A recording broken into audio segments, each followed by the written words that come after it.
पर मम्मी खनक जाए कंगना, धीरे पर मम्मी खनक जाए कंगना। पर छल भैया राजा आई गए अंगना, पर छल भैया राजा आई गए अंगना। धीरे पर मम्मी खनक जाए कंगना, धीरे पर मम्मी खनक जाए कंगना। आई गए पर छेला चाची सुहागिन, आई गई पर छेला चाची सुहागिन। चाचा से चुपे पैसा धरेली, चाचा से चुपे पैसा धरेली।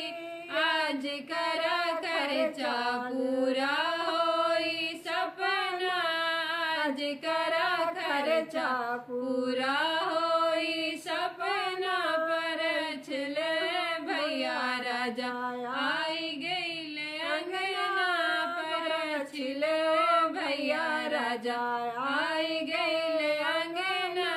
धीरे पर मम्मी खनक जाई कंगना, धीरे पर मम्मी खनक जाई कंगना। पर छल भैया राजा आई गए अंगना, धीरे पर मम्मी खनक जाई कंगना।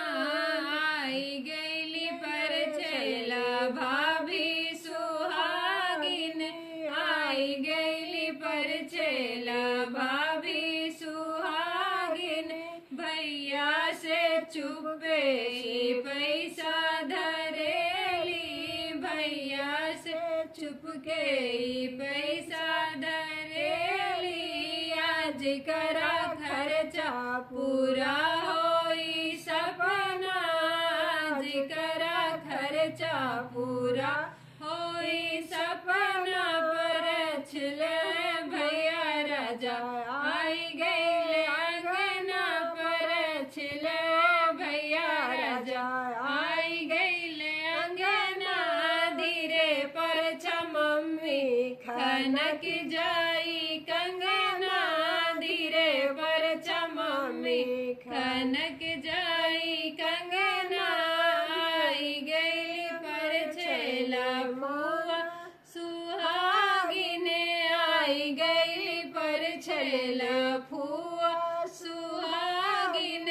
फूफा से चुपके पैसा धरेली, फूफा से छुपके वो पैसा धरेली। आज करा खर्चा पूरा होई सपना, आज करा खर्चा पूरा होई सपना।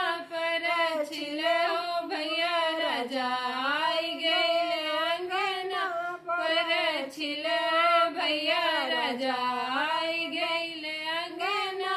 धीरे पर मम्मी खनक जाए कंगना, धीरे पर मम्मी खनक जाए कंगना। आई गई पर छेला मामी झरेली, आई गई पर छेला मामी झरेली। मामा से छुपके पैसा धरेली, मामा से छुपके पैसा धरेली। आज करा खर्चा पूरा होई सपना, आज करा खर्चा पूरा होई सपना। पर छल भैया राजा आई गए अंगना, पर छल भैया राजा आई गए अंगना। धीरे पर मम्मी खनक जाई कंगना, धीरे पर मम्मी खनक जाई कंगना।